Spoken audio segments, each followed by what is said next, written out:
Peggy 18.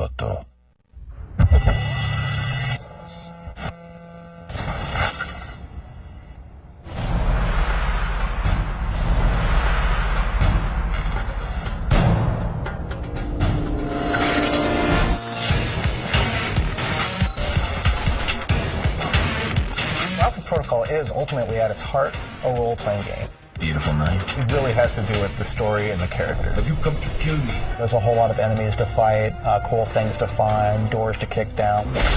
You get lots of toys and guns and gadgets. We have the reality that you imagine in your head when you're walking out of a James Bond movie. It's just like, blah, blah, blah. Make people just go, holy shit, that was awesome. Everybody talks about story in games and that story is the most important thing, but I think we really hit it. I'd say it goes as far as donkey punching it.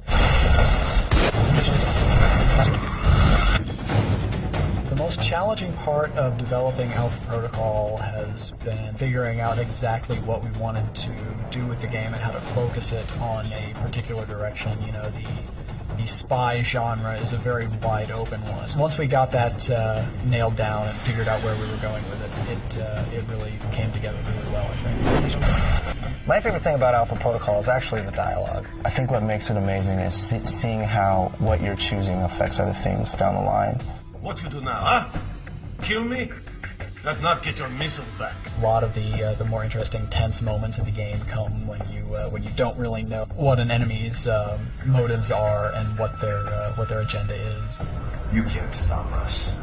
You haven't won yet, asshole. When it comes to the main character, Michael Thornton, we didn't want him to be too good looking. He is not your prototypical super secret spy, but he's still likable.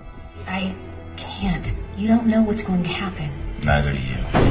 My favorite secondary character in Alpha Protocol is definitely the German mercenary Z. I think we'll be fast friends, darling. The voice acting for Z was really fantastic.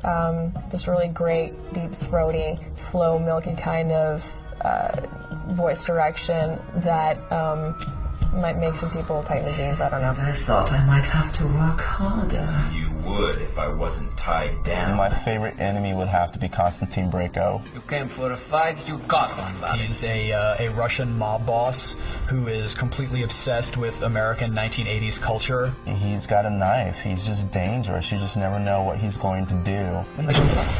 My personal favorite gadget is the noisemaker. All it does is project a little burst of noise at a distant location. It will cause enemies to respond as though they've heard the player over there, and they'll go and check it out.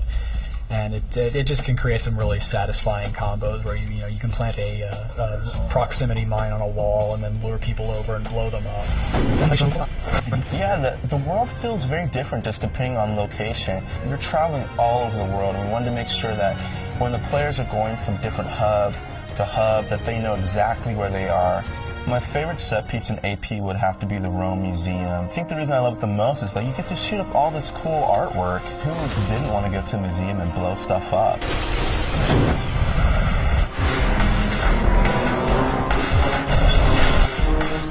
When people look at Alpha Protocol, they have a hard time understanding how it all fits together. I want to know what you're doing here. Who sent you? Until people play it and see how we've constructed everything and how all of these pieces of the puzzle fit together, they're not really going to get it. Who the heck are these guys? I think when they play it, they will get it, and then they're going to think, wow, this is great. Case of emergency.